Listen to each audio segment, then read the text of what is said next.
Det periodiske system. For at kunne forstå det periodiske system, skal man have en grundviden om atomet. Atomet består af en kerne med protoner og neutroner, hvor protonerne er positive og neutronerne er neutrale. Rundt om denne kerne er der elektroner, der er negativt ladet. Disse elektroner ligger i forskellige skaller og er med til at definere atomets kemiske egenskaber. Det første forsøg på at ordne og gruppere grundstofferne var i 1820'erne.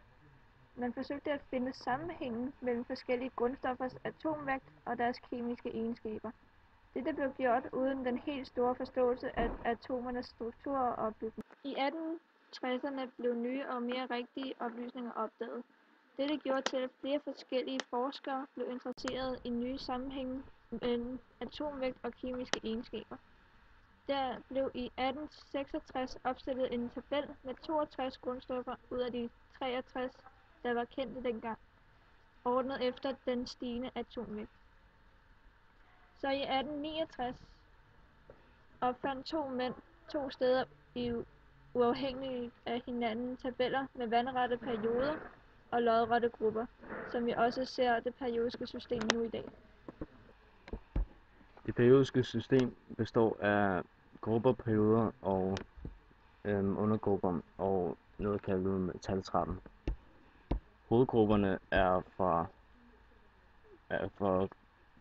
første lodrette kolonne til anden og fra 13. til 18. lodrette kolonne. Alle dem her imellem, det er undergrupperne.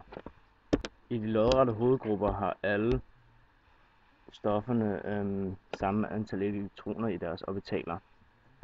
Men i undergrupperne, som er fra 3 til 12. gruppe,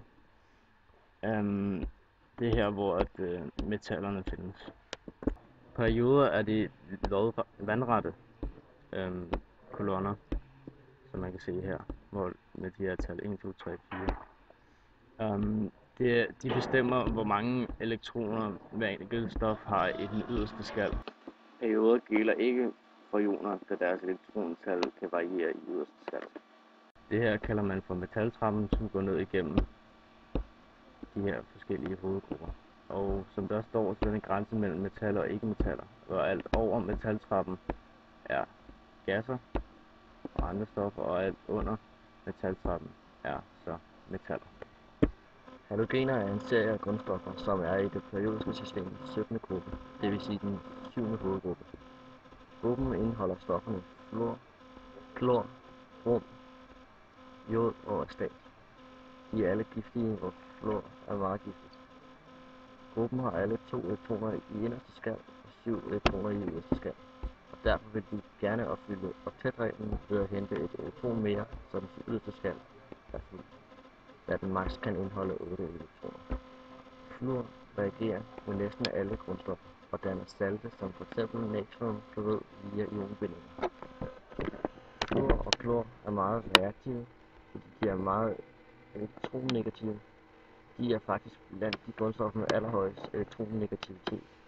Elektronegativitet betyder, at det forholdsvis let kan optage elektroner og danne negative ioner. Specielt brom og jod bliver brugt i halogenglødelamper. Klor bliver brugt til desinficering af vand for bakterier i f.eks. svømmehallen eller i et rensningsanlæg. Og fluor bliver brugt i teflon, og det er et kraftigt carbon og fluor binding, som bliver brugt til at give gryder og stegepander en smart glat overflade.